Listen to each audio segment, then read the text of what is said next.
We are very pleased to announce a very strong first quarter, which exceeded our previously issued guidance for both revenue and profitability. We maintain a healthy momentum as we embark on the remainder of the year and feel great to also raise our 2023 guidance today. Our first quarter revenue reached $87.1 million, an increase of 22% over the previous year. Adjusted EBITDA was $21.7 million, a 25% margin. The first quarter was very much a continuation of our solid execution and the trends we have communicated in the past, specifically focusing on those users who offer the greatest value and simultaneously growing our Opera Ads business to offer greater reach to our advertising partners beyond our owned and operated sites and apps.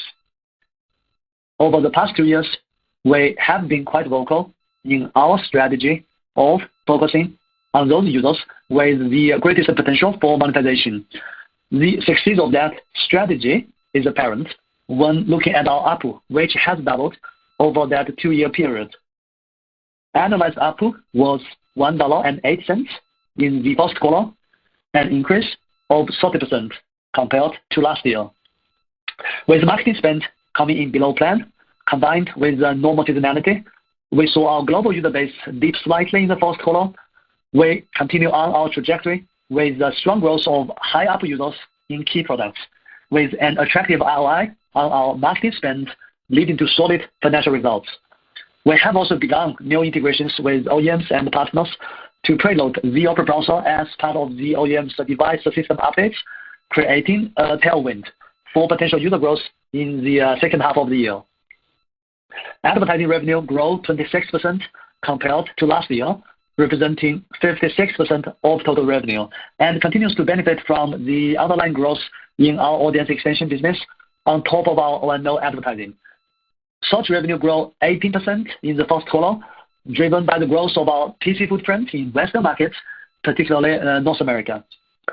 Year-to-date, integration of AI services has become a top priority for many popular consumer apps, and we set out to be among the leaders within browsers and AI. After announcing our collaboration with OpenAI, Opera became among the first browsers to have support for popular services such as ChatGPT directly in our browser sidebar, as well as innovative AI prompts. And this allows users to access and take advantage of generative AI services for the web content they are browsing. I would encourage all of you to download either Opera or Opera GX and enable the AI tools in the easy setup and try it for yourself. Moving forward, we plan to introduce the new native AI services designed to augment web browsing for our users and further differentiate our products to drive engagement.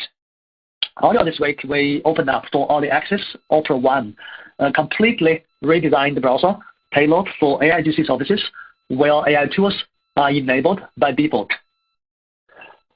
Opera GX continues to grow its user base, up another 8% sequentially to 22 million during the quarter, with an annualized ARPU of $3.17, an increase of 80% compared to the first quarter of 2002. GX also enjoys the highest engagement metrics across our product portfolio, becoming a key part of the online lives of the gamers who have come to love GX. During the first quarter, the number of people with GX Me accounts doubled compared to the first quarter. These registered accounts are among our most loyal and engaged users. Our objective continues to be to raise awareness around Opera GX and grow our highly engaged user base. And next month, we are launching an influencer campaign with one of the world's most popular YouTubers as part of that. We recently announced that the live scores features found directly in the browser for football and cricket fans has surpassed 50 million users less than 6 months after its introduction, which speaks to the strength of our distribution. These users are incredibly engaged, and with future updates allowing even more personalization of the app, we expect this trend to only continue. In fact, Opera Football is consistently among the most popular destinations for football-related content globally. Finally, we are also very excited to see the renewed attention currently being paid to the browser space by the broader tech ecosystem, including the press and the investors. As a key access point to the web, with the ability to integrate services and functionality across websites to improve the end user experience and productivity, browsers are much more than commodity products. Opera has been proving that thesis for decades. We are excited about this next chapter of AI-based productivity innovations, and we plan to be just as proud of our impact on that front as we are of our broader history in this space. With that, let me turn the call over to Frode. Frode? Thank you, Song. On top of the operational color already provided, I'll dive a bit further into the numbers in this yet another very strong quarter for Opera. Q1 revenue came in $2 million above the high end of our guidance at $87.1 million, representing 22% year-over-year growth. As expected, we saw greater seasonality in our advertising revenue than in prior years due to our successful scaling of also third-party ad inventories, but we were positively surprised to see even stronger underlying growth than we had anticipated. Adjusted EBITDA came in almost $3 million above the top end of our guidance at $21.7 million, or a 25% margin. Profitability benefited from our revenue overperformance combined with continued cost discipline, with marketing expense in particular coming in below expectations. During the quarter, we repurchased 370,000 ADSs for $2.5 million under our buyback program, translating to an average price of $6.66 per ADS.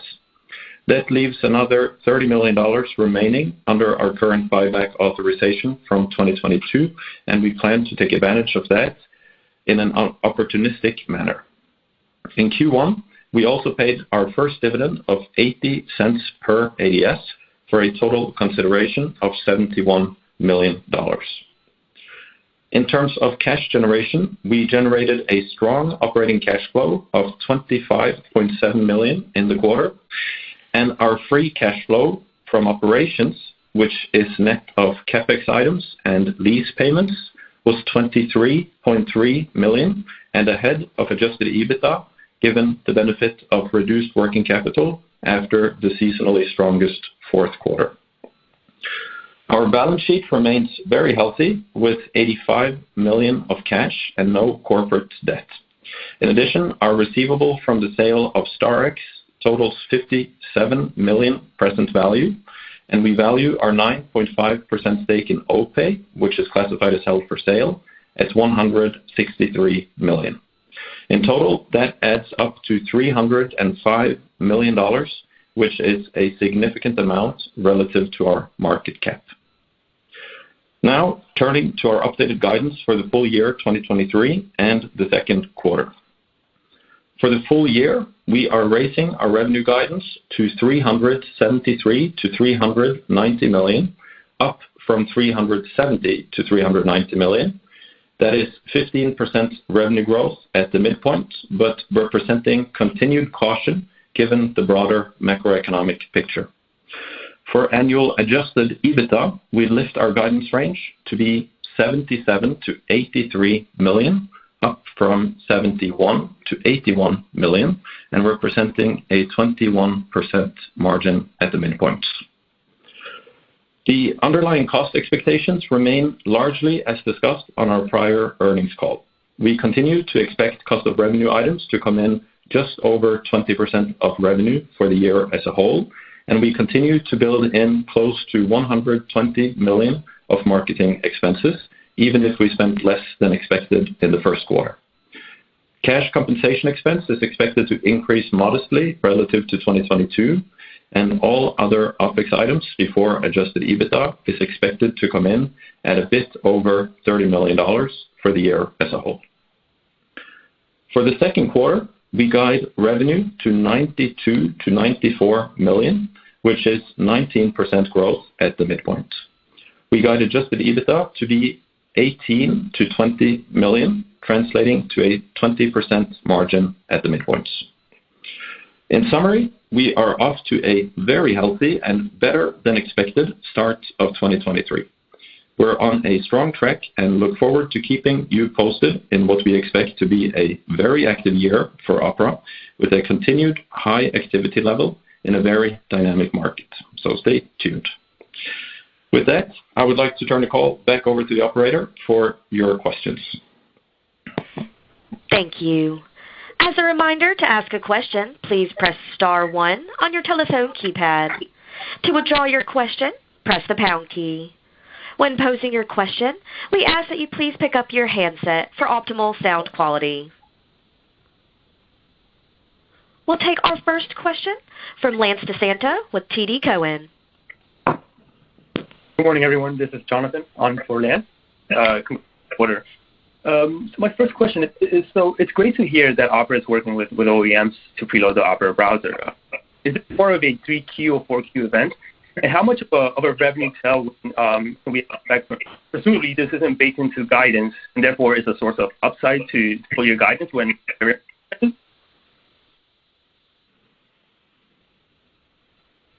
Yeah, maybe. Hey, it's Tony here. I can at least give a big picture. I have some issues with hearing you, but I guess you're asking the question of the OEM potentially pre-installation on others. So I would say more like just to be descriptive, we see a trend well with many of our partners and OEMs that they see the value of actually more actively pre-installation the browser, especially a very good one like us. And so we just take the opportunity to start the pre-installation, which yes, it will definitely be contributing to our revenues among revenue, profits, and others, and users, of course. So it's we see it more as a very interesting trend where people see the value of browser and see a company like us, professional players, to actually be in this space as a organization. I don't think we have actually booked so many revenues or whatever on these particular pre-installations because, of course, OEMs can be, it takes quite a longer time for them to actually be able to do that. Some of it out of our control, so we don't want to assume on that. But we can give updates when that actually happens. Got it. And none of that revenue opportunity is embedded in guidance just yet, right? No, I would not say so. Okay, great, thanks. My next question is regarding AI. That's starting to become a very trending topic, and just would like to hear a little bit more detail about the economics. What is the revenue opportunity? What's the investment like? Yeah, hey, it's Tony here again. I just will try to answer first. Further, please chime in. So, yeah, I guess that's a $1 billion question, right? What everybody's asking. So, I would say it's been like this. It's definitely beneficial to us in terms of user awareness and in terms of getting new users, right? So that's very helpful. It's actually reduce a bit of marketing spend because you just seek out browser, right? Because of it. So for now it's definitely positive, and we do also see that user engagement on others will increase. However, on the other end, what's the best business model around it? I would say it's still to be explored. I mean, more like it definitely improves the whole browser time spent, and users are more active, and SaaS will have more revenue for sure. However, I think I understand your question that it is in general have a cost. Part of it, and then people are trying to figure out what's the best way to get the revenue out of it. I mean, the way I see it is that in general, by our calculation, you will probably have to spend more like it depends on choice, right? Either we can ask a user to pay for it. For now, actually, the integration on the sidebar, actually users are paying for it. There's no extra cost for us, which is good. But we may in the future choose to actually have that directly natively integrated, where we will bear cost, but then we will predict to get that back by advertisements and by working with partners. Exactly how we plan to do that, it's still the work in the process. But I think we are relatively optimistic about it's going to be positive to the whole, to us at least. Understood. Thank you. And my last question here is, I can appreciate the narrowing of full year guidance, but with a strong performance in the first quarter, just wondering why not raise it as well? Or is it maybe because it's probably best to be somewhat cautious still, or just any thought behind it would be great. Frode here, I can open. We'd like to be cautious in setting expectations with our guidance. We came in ahead of Q1, but we also observed that it is a quite volatile macro environment, and sort of the companies that we relate to with a lot of moving parts these days. So we prefer to keep the high end stable. There's already good headroom between the midpoint and the top of our range. And for now, we listed the full range on EBITDA instead. Okay, got it. Yeah, and plus we just guided 2 months ago. Yep, makes sense. Okay, thank you guys. We'll take our next question from Mark Argento with Lake Street. Hey, Song Lin and Frode, nice quarter. Excuse me, just a couple of quick questions. One, just going back to AI, could you maybe dig in a little, just any initial kind of utilization stats or anything anecdotal there that you're seeing, with that integration to start with? Yeah. So I would just say that we definitely see a lot of applications of our browsers, which is partly because we do have a very solid product. More like, as previously, for instance, GX are growing very fast, but in Q1, what we see is a bit different this time. In that our browser, our flagship browser, is growing even faster than we expected, for sure. And we believe, of course, that is the direct relevant to the whole AIGC discussion, where people actually realize that browser can be very differentiating, and we are actually doing that. So I would say that's clearly what we see in Q1, and we just launched Opera One, like 2 days ago, and we are also launching something today. I don't know if you noticed, and all of these are AI related, right? So I think the fast will continue, and people will be more and more use of it. We definitely think AI is going to stay. And we definitely think browser is going to be a key component and as a carrier of those services and the functionality, right? So everything clicks. But as we're also in the middle of very, very heavy launches, we probably will see more activities across this Q2 quarter, and hopefully we can share more in the next quarter release. That's helpful. And then, Frode, just a couple quick ones on the numbers. I saw that there was like a $2.4 million credit loss that ran through the income statement. Maybe just touch on that quick. Yeah, sure. It's predominantly from one customer. It's very unusual for us. We typically have very low bad debt issues, but we took a provision for one customer where, of course, we intend to pursue all approaches to get it collected, but we just didn't want the exposure. Got it. And then I think you also mentioned, marketing spend. You guys haven't had to spend as much as you anticipate to kind of generate the utilization or the revenue. Maybe talk to the dynamic there. Is it just a more favorable environment for buyers of ads, or what's going on that's allowing you guys to kind of consistently not have to get as aggressive with the marketing spend? I can go first. So I would say, yeah, pricing is one factor. If you year-over-year, it's approximately around a third. There's also been a lot of buzz around the browser space, around Opera, and essentially a lot of indirect promotion of us, which just allowed us to spend less than what we had expected in the quarter. We still maintain our full year marketing budget because, as Song mentioned, we do have a lot of products coming up and into the market, and we want to take advantage of all marketing opportunities to raise awareness around those. Great. Appreciate it. Thanks, guys. Nice quarter. Good luck the rest of the way this year. Thanks. Thank you. Once again, if you would like to ask a question, please press star and 1 on your touch-tone phone. We'll take our next question from Alicia Yap with Citigroup. Hi, thank you. Good evening, Song and Frode. Thanks for taking my questions. Congrats on the strong results. 2 questions.